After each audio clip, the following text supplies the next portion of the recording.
काफ़ी दिनों से, काफ़ी अरसे से मैं कह सकता हूँ कि एक वर्ग का आग्रह था कि हमारे लिए भी कमीशन का गठन किया जाए। और 2 बार 3 बार उन्होंने इस सारे विषय को लेकर के हमसे मांग भी की, और हम इस बात को थोड़ा सा देखने लगे कि भी पूरे देश भर में इस तर्ज पर कोई आयोग का गठन हुआ है कि नहीं। तो कुल मिलाकर के आज जब एक बहुत बड़ी संख्या में आकर के उन्होंने आग्रह किया, हमने उनकी बात सुनी है, और सुनने के बाद उनको कहा कि पूरे देश भर में आयोग सिर्फ एक जगह है, वो है मध्य प्रदेश में।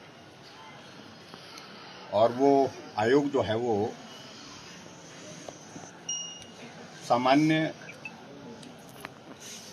जाति वर्ग का जो है वो आयोग गठित है, और जिसको इनके ही जो नेता है रूमित, उन्होंने पहले भी इस बात के लिए आग्रह किया था कि उसी तर्ज पर, उस तर्ज पर जिस तर्ज पर मध्य प्रदेश में आयोग गठित किया गया है, उस तर्ज पर हिमाचल प्रदेश में भी स्वर्ण आयोग का गठन किया जाए।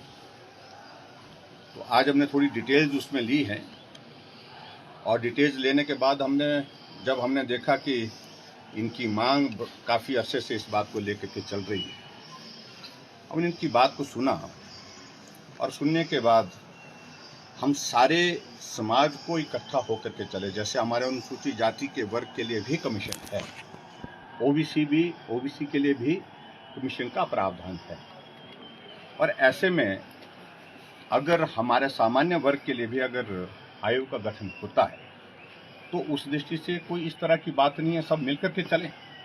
महत्वपूर्ण हमारे लिए है कि सब समाज इकट्ठा होकर के, संगठित होकर के चलते रहें, और सब समाज का हित का भला करना ये सरकार का दायित्व है, एक संवैधानिक व्यवस्था के अनुरूप, और उस व्यवस्था के अनुरूप हम काम करना चाह रहे हैं, हम काम कर रहे हैं। और ऐसे में हमने जो है मध्य प्रदेश की तर्ज पर हिमाचल प्रदेश में भी सामान्य वर्ग आयोग के गठन के इनके प्रस्ताव को हमने स्वीकार किया, और आप सबके माध्यम से भी मेरा इस बात के लिए आग्रह है। और हमने कहा कि अगला जो हमारा बजट सत्र आएगा, बजट से क्योंकि कमीशन है, कमीशन हमको विधानसभा में हमको एक्ट के रूप में इसको करना पड़ेगा, तो अगले सत्र में, बजट सत्र में इस आयोग का गठन करेंगे, ये हमने उनको बात कही। और उनसे मेरा निवेदन है इस बात के लिए कि अब वो जाएं, सब मिल करके रहें, समाज के बारे में जो अच्छा बोलें, और अच्छा बोल करके हम इकट्ठा होकर के काम करें। सर, आज विपक्ष अविश्वास प्रस्ताव लेकर सदन के भीतर आया था, क्या कहेंगे उस पर? मुझे लगता है कि विपक्ष अपना परिहास बना रहा है। आज भी हम सदन के अंदर उनकी तुलना में लगभग दुगने के करीब है। आज जब सदन के अंदर विपक्ष ने अविश्वास प्रस्ताव लाया, और उस प्रस्ताव पर जब हमारे अध्यक्ष महोदय जी विधानसभा के, उन्होंने अपनी व्यवस्था दी, और व्यवस्था के साथ जब उनसे पूछा कि आप इसको प्रस्तुत करना चाह रहे, उन्होंने कहा हाँ करना चाह रहे, तो प्रस्तुतिकरण के लिए यह आवश्यक है कि 1/3 ऑफ द टोटल स्ट्रेंथ, जो हाउस की जो हमारी संख्या है, उसके अनुरूप वहाँ पर संख्या होनी चाहिए। वो संख्या कुल मिलाकर के जो खड़े हुए थे, जितने भी सदस्य, शायद मेरे ख्याल में 20 लोग खड़े थे, और वो संख्या जो है उस प्रस्ताव को स्वीकार करने के लिए जो जितनी जरूरी चाहिए तो उतनी से है ही नहीं, 23 चाहिए थे।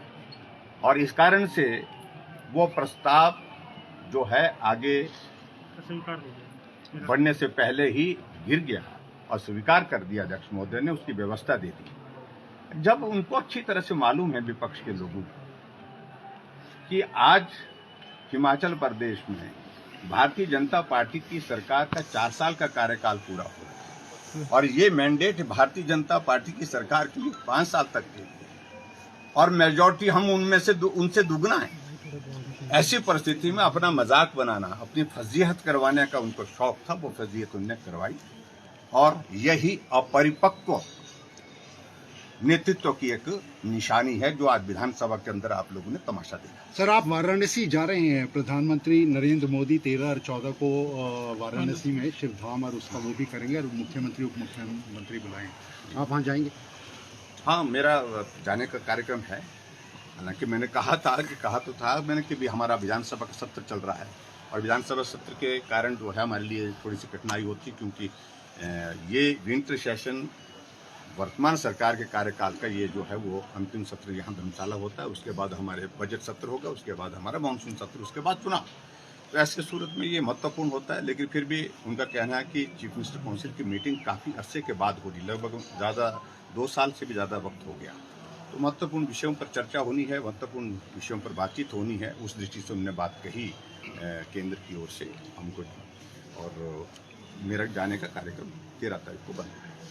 सर, ये जो आप बात करके आए हैं, ये क्या अभी अड़े हुए हैं किसी जिद पे जो अभी देखिए, अब हमने अपनी जो बात कहनी तो वो कही। अब इनको इस बात को लेकर के मुझे लगता है कि मानना चाहिए, इनको आभार व्यक्त करना चाहिए और जाकर के सब लोगों के बीच में जाकर के इस बात का जो है वो मनाना चाहिए, इनको प्रसन्नता होनी चाहिए। Thank you, please, thank you.